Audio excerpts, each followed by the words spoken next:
રામ રામ ખેડૂત મિત્રો।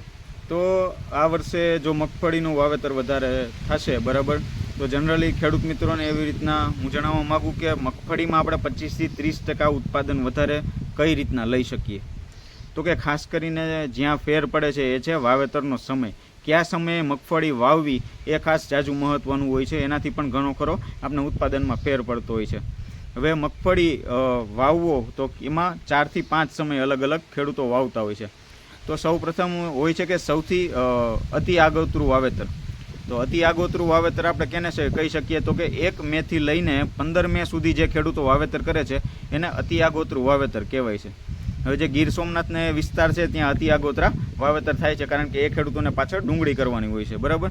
તો આપણે ગણતરી કરીએ કે અતિ વધારે આગોતરું વાવેતર આપણે કરીએ તો એમાં કયા કયા આપણે નુકસાન થઈ શકે છે। તો સૌ પ્રથમ કે જ્યારે આ ઉનાળાનો સમય હોય, મેનો સમય હોય બરાબર, ત્યારે એમાં જે છે એ તાપમાન જે હોય છે એ નાના દાણા માટે કે નવા ઉગાવવા માટે એ બહુ ખરાબ તાપમાન આપણે ગણી શકીએ। તો આના લીધે શું થાય છે કે વિકાસ પૂરતો થતો નથી અને છોડવો જે છે એ વહેલો પાકી જાય છે, એનો વિકાસ સાવ અટકી જાય છે અને સૂયા બેસવાનું ટાણું થાય ત્યારે એનો ઘેરાવો પૂરતો મળતો નથી। તો આના હિસાબે શું થાય છે કે આપણે જે ઉત્પાદન ધારીએ છીએ એટલું ઉત્પાદન આપણે નથી મળતું। તો આપણે શું કરી શકીએ, પછી આપણે આગળનું જોઈએ કે આગોતરું વાવેતર। આગોતરું વાવેતર આપણે કેને કહી શકીએ કે 12 મેથી લઈને 31 મે સુધીનું જે વાવેતર છે એને આપણે આગોતરું વાવેતર કહી શકીએ। તો આગોતરા વાવેતરમાં જે આપણે ઓરવીન વાવીએ છીએ, ઘણા ખરા ખેડૂતોને એ રીતના કહે છે કે આપણે ઓરવીન વાવેલું છે બરાબર। તો જે 22 મેથી લઈને અને 31 મે સુધીનો સમય છે એ આગોતરા વાવેતરનો હોય છે। આ સમય સારામાં સારો ગણાય છે। સારામાં સારો કઈ રીતના કે જ્યારે વરસાદનો ટાઈમ થાય છે, એટલે કે જૂનનો ટાઈમ થાય છે, ત્યારે જનરલી તમારી મગફળી છે એ 15 દિવસની થઈ ગઈ હોય છે અને જ્યારે એમાં ફ્લાવરિંગનો ટાઈમ આવે અને સૂયા બેસવાનો ટાઈમ થાય ત્યારે એને પ્રોપર એને વાતાવરણ જે છે જોઈએ છે, જે તાપમાન જોઈએ છે એને મળી રહે છે। એટલે આ જે વાવેતર છે આગોતરા વાવેતરમાં એમાં ખેડૂતને સારામાં સારો ઉતારો મળતો હોય છે। પછી આપણે ગણતરી કરીએ કે સમયસર વાવેતર। સમયસર કઈ રીતના કે જ્યારે વરસાદનો ટાઈમ થાય બરાબર, એટલે કે વરસાદનો ટાઈમ એટલે શું કે 1 જૂનથી લઈને 15 જૂન સુધીનું વાવેતર।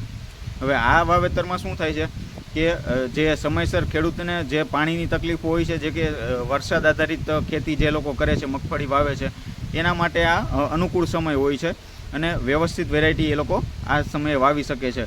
અને જો આપણે એ પછીનું ગણીએ કે લેટ વાવેતર, મોડા વાવેતર કે જે જુલાઈમાં વાવેતર કરે છે બરાબર, તો જુલાઈમાં વાવેતર કરતા હોય એ ખેડૂતો માટે ખાસ કે તમારે જે છે એ 80 થી 90 દિવસની આજુબાજુ જે મગફળીઓ પાકી જાય છે એવી વેરાયટીઓ સિલેક્ટ કરવી જોઈએ।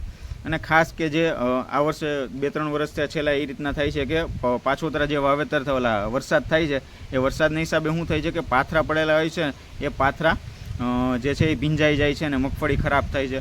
તો આપણે શું કરવું જોઈએ કે ખાસ કે જે લાંબી વેરાયટી છે એ લાંબી વેરાયટી આ વર્ષે ઝાઝી પસંદગી કરવી જોઈએ, જેથી શું છે કે વરસાદનો સમય વયો જાય અને દિવાળીનો ટાઈમ થાય ત્યારે આપણી મગફળી વ્યવસ્થિત બહાર નીકળે અને આપણે જે પાછળના માવઠા થાય છે એ માવઠાથી આપણે બચી શકીએ અને આપણો પાક સલામત રહે બરાબર। બીજું ખેડૂતોને કહેવાનું કે જનરલી શું છે ખેડૂતો 2 થી 3 સ્પ્રે વધારે મગફળીમાં લેતા હોય છે અને ખાસ કરીને કોઈ ફૂગમાં ધ્યાન દેતું નથી બરાબર। તો જે ગેરુ ટીકા છે, રાતળ છે બરાબર, આ બધાના હિસાબે સારો એવો પાકને નુકસાન થતું હોય છે। તો ફૂગનાશકમાં ખાસ ધ્યાન દેવું, પ્લસ કે જે એનો વય ધટકાવવાની દવા છે એ ખેડૂતો 1 થી 2 વાર વધીને મારતા હોય છે, એનો 3 થી 4 વાર ખરેખર તો ઉપયોગ કરવો જોઈએ, જેથી સારામાં સારા સૂયા બેસે બરાબર। આટલું ખાસ ધ્યાન રાખવું। અને ખાસ કે જે ખળની દવા હોય છે બરાબર, ખળની દવામાં ભેજ પૂરતો હોય ત્યારે જ ખળની દવાનો ઉપયોગ કરો અને જ્યારે ખળની દવા ઉપયોગ કરો ત્યારે પાણી એકદમ ચોખ્ખું વાપરવું પંપમાં, જેના હિસાબે શું થાય કે આપણે રિઝલ્ટ પૂરતું મળી રહે બરાબર। અને આવી નવી જો માહિતી તમને જોતી હોય તો પ્રગતિશીલ ખેતી સાથે જોડાઈ રહો અને અમારા વિડીયોને લાઇક કરો અને ચેનલને સબસ્ક્રાઈબ કરો અને અમે તમારા સુધી આવી માહિતી પહોંચાડતા રહીશું।